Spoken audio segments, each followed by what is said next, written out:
Welcome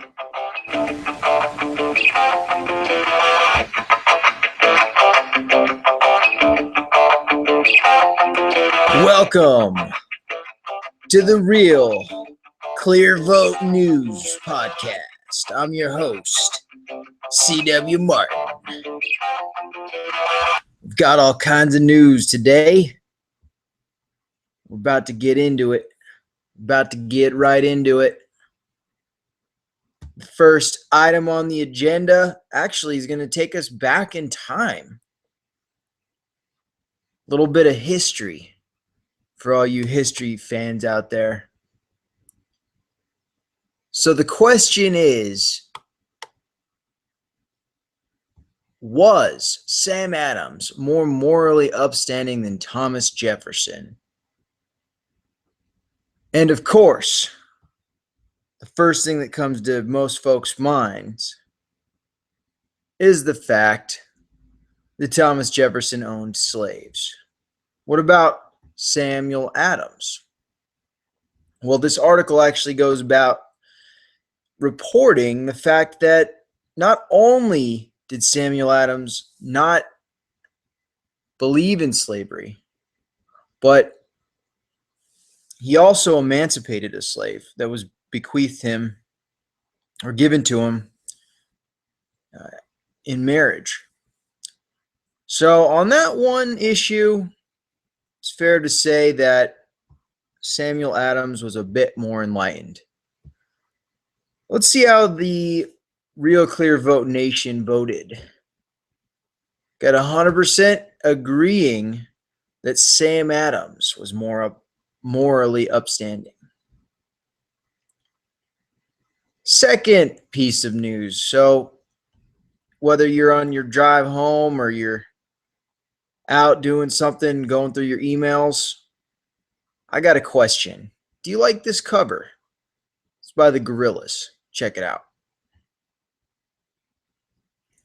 1, 2. Well, the city's breaking down on account of who's back.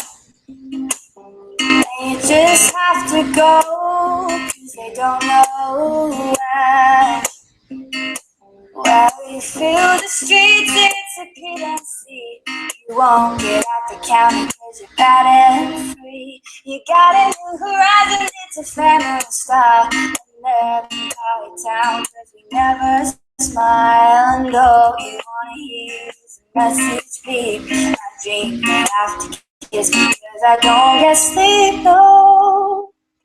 And now we're not for the land. Time forever, hand in hand. Take it on now, your stride. Anything keeps falling down. The forever love is free. Time forever, you and me. And now we love for the land. Is everybody in? Don't stop, get it, we are your captains in steady, watch me navigate. Don't stop, get it, we are your captains in steady, watch me navigate. Well, here is the thing, no blue skies in here. Oh no, now the sky's nothing but season frowns. We can go a place where we can feel good. Sunshine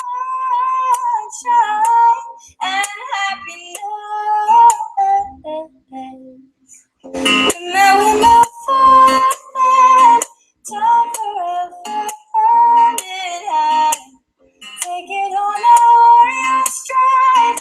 Anything keep falling down. My forever is free. Time forever, you and me. We know enough for the land. Is everybody in? Don't stop, get it, we are your captains in steady, watch me navigate. Don't stop, get it, we are your captains in steady, watch me navigate.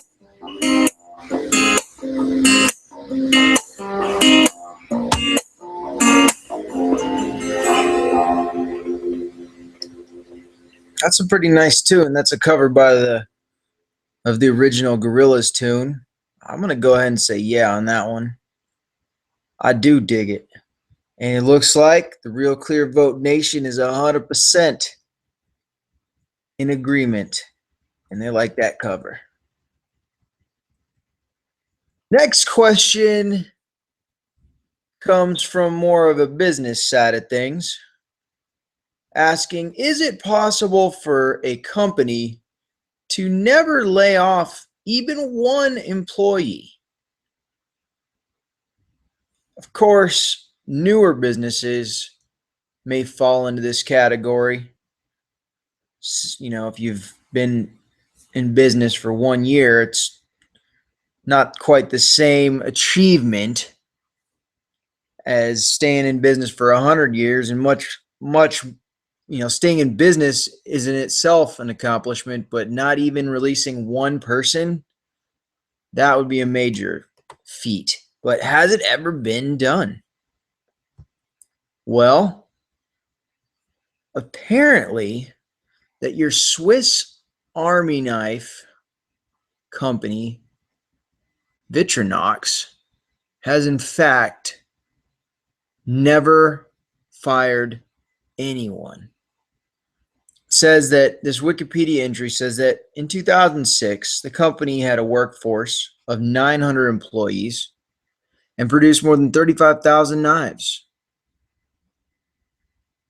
And it claims that they've never had to lay off a single employee. And to avoid this, they have set aside profits during boom periods to supplement recessionary periods, as well as temporarily contracting employees to other companies as outsourced labor during recessions. So kudos to them. It's phenomenal. It's interesting because this is probably a privately owned business, not beholden to shareholders. So they make long-term decisions as opposed to short-term profits. Anyways, I'm going to go ahead and say yeah, because Swiss Army knives, of course the Swiss are the company that have done that. Next item up. Do you like the Nexus 7 or do you like the iPad mini?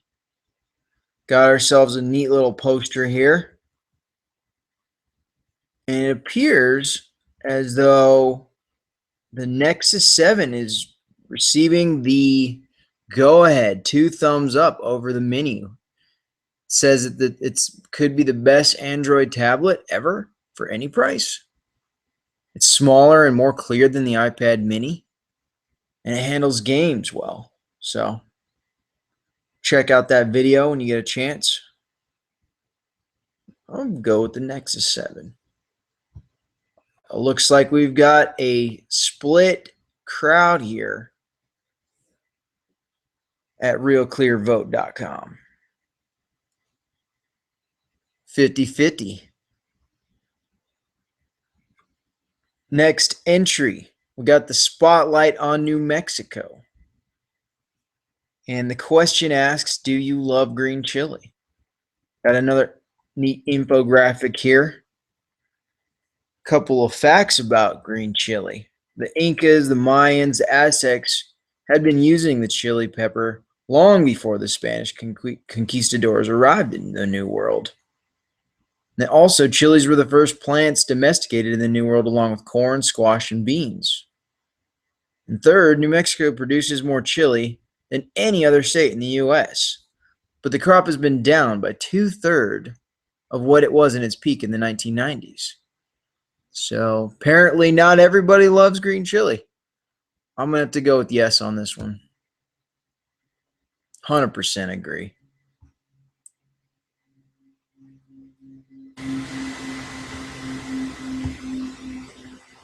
Follow with me if you're interested in these. All you got to do is go to Real Clear Vote. I'm just going down the daily views.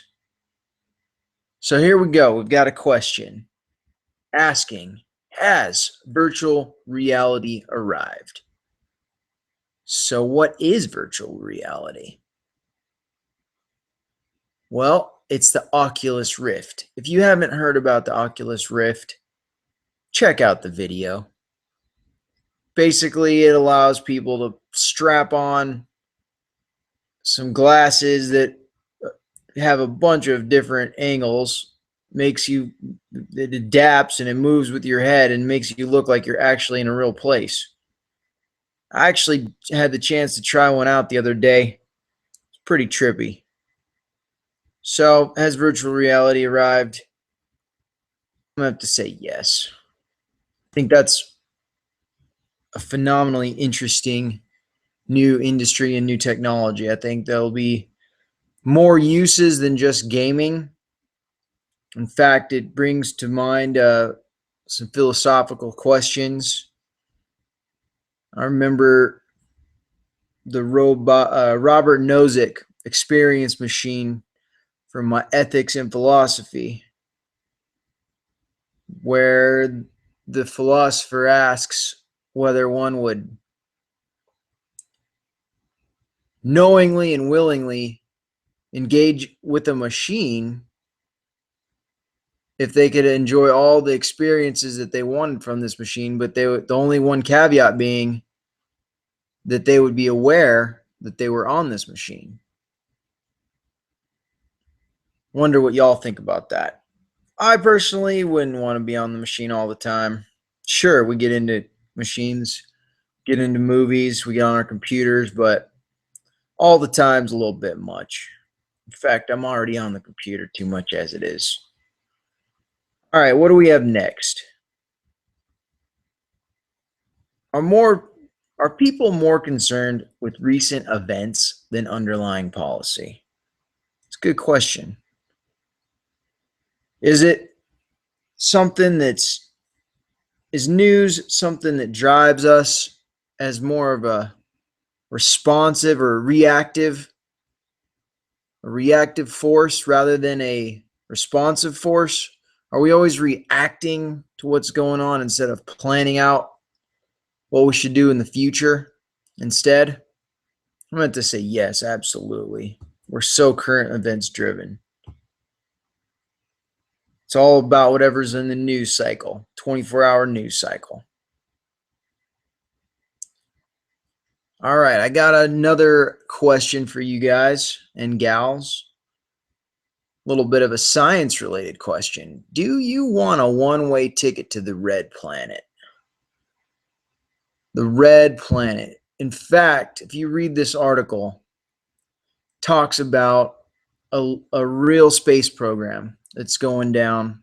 They're planning a mission, I believe in 20 years from now, 20 to 30 years.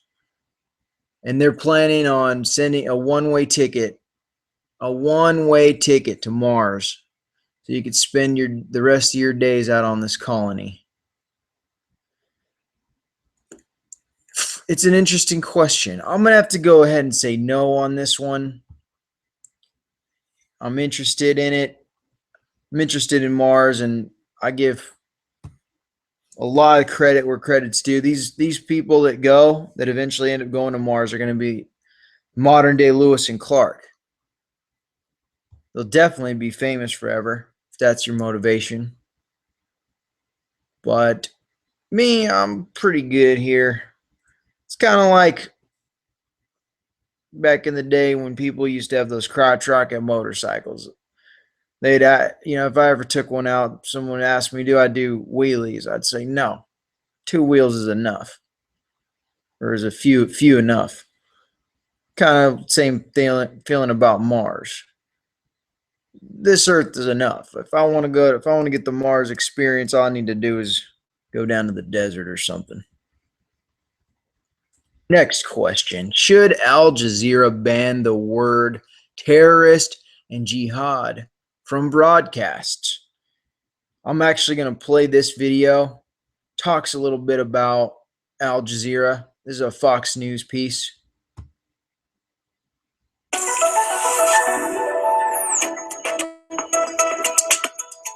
Overly sensitive jihadist. I'm Todd Starnes, and that's the subject of today's American Dispatch. Al Jazeera has ordered its American newsrooms to stop using words like Islamic extremist, adopting a policy long practiced by the Obama administration. They also banned words like jihad, terrorism, and Islamist. For example, they called the terrorist who attacked the Corinthia Hotel in Libya gunmen.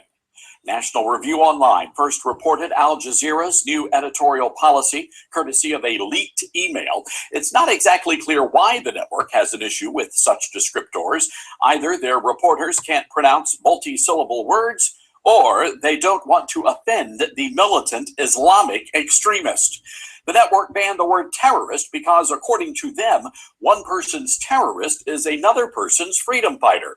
On a brief side note, that's exactly how some Common Core lessons are describing our founding fathers. Al Jazeera also took issue with the word jihad. They said jihad means an inner spiritual struggle, not a holy war. Well, try telling that to the jihadist hell-bent on blowing us up in the name of Allah. If nothing else, the leaked email confirms what we've long suspected. Al Jazeera is nothing less than a propaganda machine for those who hate America. And while they are busy banning words, maybe Al Jazeera ought to add impartial and objective journalism to its list. For more of my American dispatches, check out my page on foxnews.com. I'm Todd Starnes. So there you have it. Is the guy a little bit over the top? Absolutely. Is he being a little facetious? I think so. But I'll tell you what's more ridiculous. Is it more ridiculous that he's been embellishing this story a little bit, or is it truly frustrating and angering that Al Jazeera wants to dissuade the use of the word terrorist, jihad, and Islamist?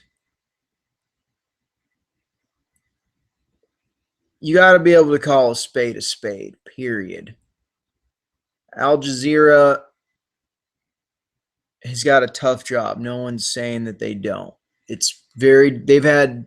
fight it on both ends. They fight it from the West because we have different morals and values, and we do things a little differently, and we don't like the way their journalism works. But they also fight it from the East or Middle East, where they are, because a lot of folks don't like the way that they're broadcasting their information. So they've got a difficult balancing act to strike. But come on, man. That's ridiculous. So I'm going to say yes. The Real Clear Vote Nation is in 100% agreement. Next question is, does New Zealand's Prime Minister John Key have it right? Let's hear what he has to say. I will not stand by while Jordanian pilots are burnt to death, when kids execute soldiers, when people are out there being beheaded. I'm sorry, but this is the time to stand up and be counted. Get some guts and join the right side. And with those words, New Zealand's Prime Minister John Key told his country's parliament he will send 143 non-combat military personnel to Iraq to help fight ISIS. The troops will be stationed at Camp Taji, about 20 miles north of Baghdad. A statement from Prime Minister Key says the troops will likely be deployed in May and can only stay for a maximum of 2 years. With Tuesday's announcement, New Zealand has joined a growing list of U.S.-led anti-ISIS coalition members who are sending military personnel to Iraq to train Iraqi and Kurdish soldiers. The decision has brought up concerns over the potential dangers of putting boots on the ground in Iraq. The New Zealand Prime Minister's opposition in Parliament warned that by sending military personnel to Iraq, Key was making New Zealanders a target for ISIS retaliation, both in Iraq and at home. Last month, and again earlier in February, Canadian Special Forces came under fire by ISIS fighters and successfully repelled both attacks. It was one of the first instances where Western military personnel had engaged in direct combat with the militants. civilians. While attempting to take a nearby town, ISIS militants also attacked the Ain al-Assad air base where U.S. forces are training Iraqi soldiers.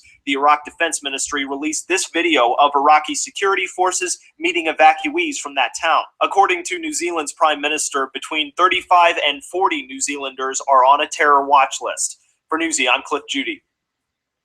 So there you have it. That is an impassioned prime minister.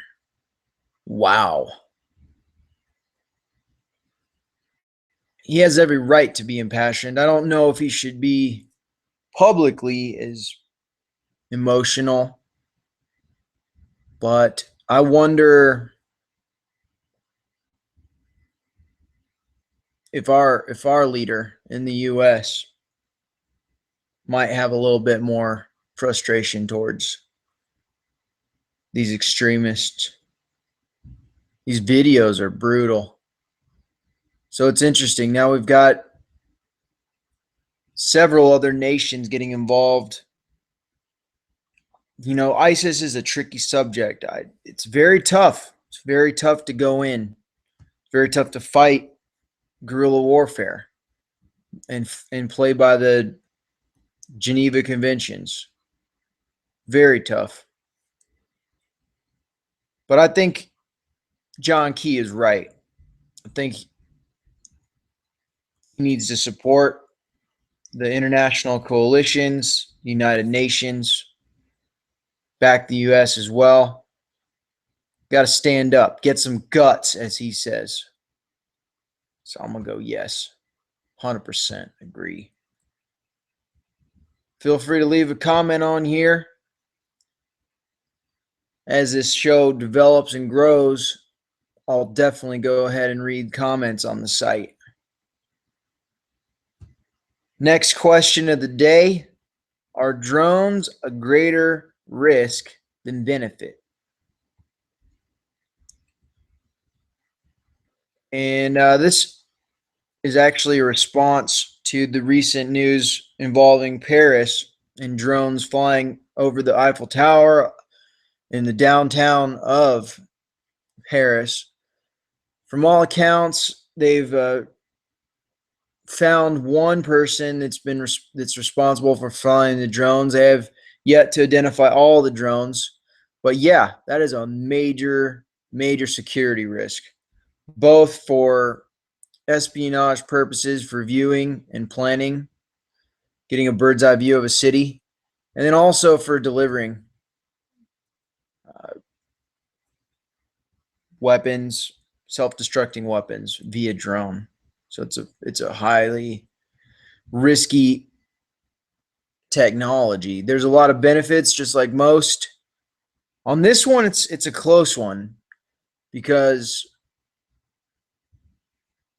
you know, regulations are tricky, and you want to reduce regulations as much as possible. But right now, this could be a major factor and a major threat. So I'm going to say yes. We've got 100% agreement on this one too. Next question comes from a financial perspective, and it asks, is it crazy to buy a negative bond yield? You heard that right. Let's hear it. In a rare move, investors are buying German bonds at a loss, so they're essentially paying Germany for the opportunity to lend it money. On Wednesday, Germany issued its first 5-year bonds with a negative yield. It sold 3.3 billion euros of debt at a rate of negative 0.08%, according to the country's central bank. Negative bond yields is a most amazing phenomenon. I mean, we have seen them once or twice before in past history, but this could be the making of a completely new environment for global bond markets and how investors respond. Although this is a vote of confidence in the German economy, it also represents low investor confidence in the Eurozone overall. Inflation in Europe has been falling lately, sparking fears that the region could face long-term deflation, which could lead to a recession. Investors seem to be hoping that the value of German bonds will fall slower than other investments. And last month, the European Central Bank unveiled a plan to pump cash into Europe's economy by buying 60 billion euros a month in government debt. That stimulus plan could increase the price of these German bonds. And the New York Times reports that some investors could then sell the bonds for a profit in the short term, despite the negative yield. That is, if the European Central Bank's plan works out. Earlier this month, Finland became the first Eurozone country to sell its debt at a negative yield. Since then, a few other Eurozone countries have joined Finland with negative bond returns. The European Central Bank's stimulus plan will begin next month. For Newsy, I'm Kate Grumke. So there you have it. Negative bond yield. Don't even want to pretend like I understand what's going on there. Sounds like a bad deal to me.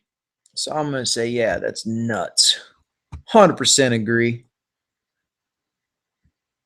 So are you afraid to go to the doctor now? Why might you be afraid? Watch this.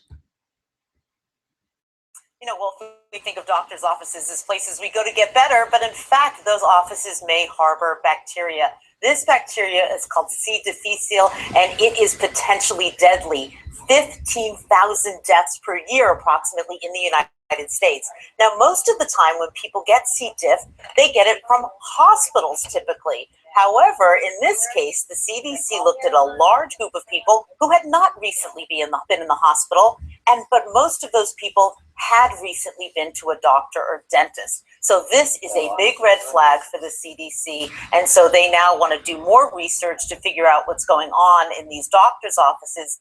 They do know, Wolf, from previous research that when scientists have gone into doctor's office, they've been able to swab this bacteria off of surfaces in the doctor's offices. So what the suspicion is, the doctors and the dentists, they don't keep their offices clean? Is that the fear? I think here's what's going on, Wolf. Doctors and dentists are very good at making sure their tools are sterilized and, that they change the paper on the examining table, all of that kind of thing. I think there hasn't been as much emphasis on just the plain old surfaces, when you sit down and touch the chair, when you touch the counter, when you touch a table. I think that has not been a real place that they've been spending a lot of time on.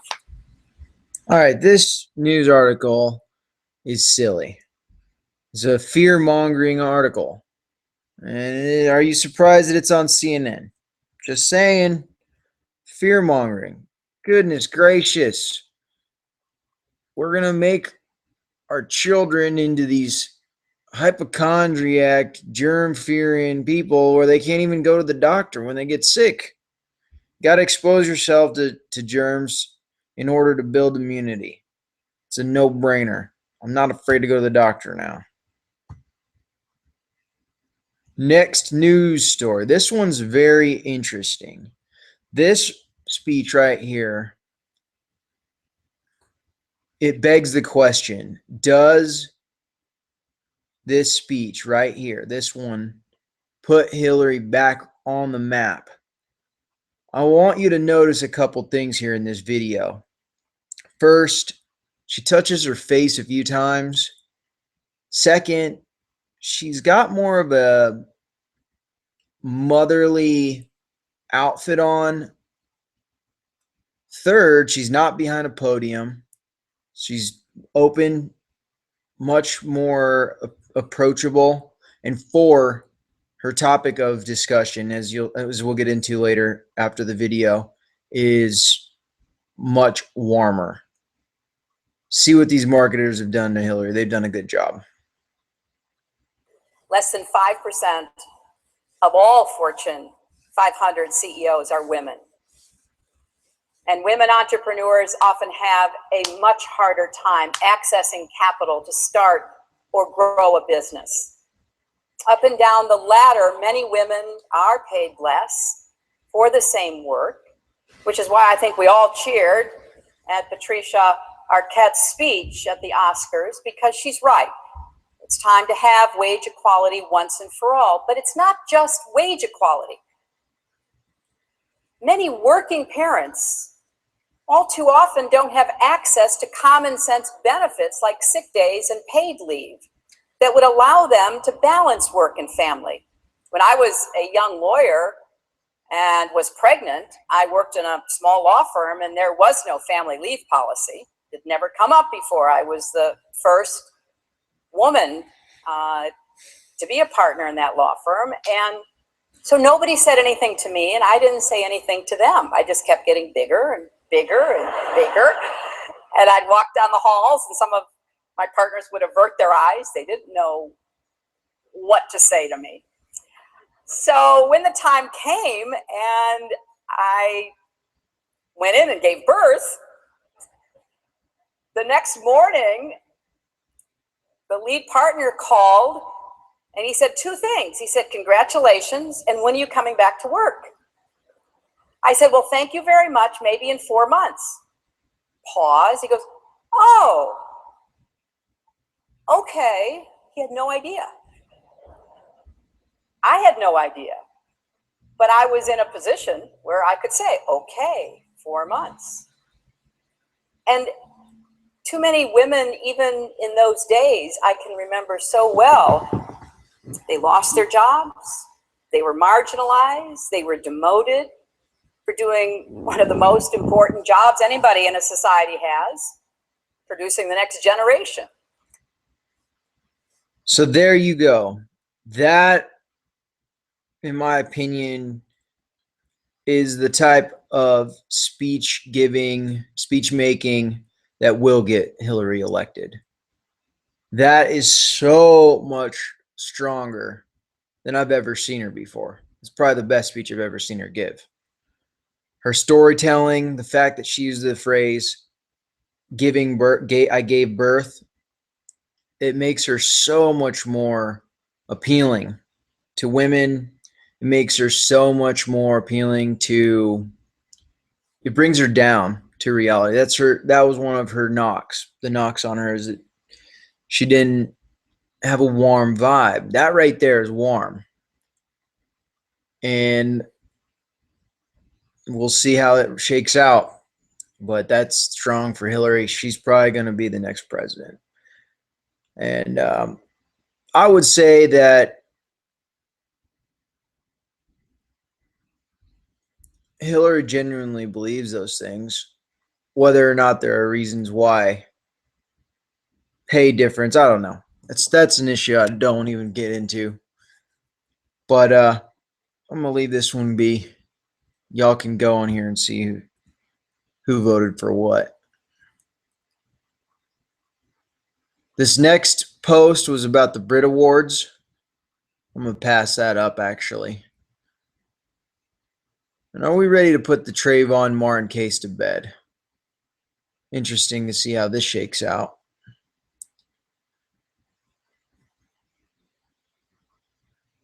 So, guys, I appreciate y'all tuning in. This is the first broadcast. It's going to get better. And we're going to have a lot of fun. So stay tuned. And we will be broadcasting every day from here on out. Look forward to it. Have a good one.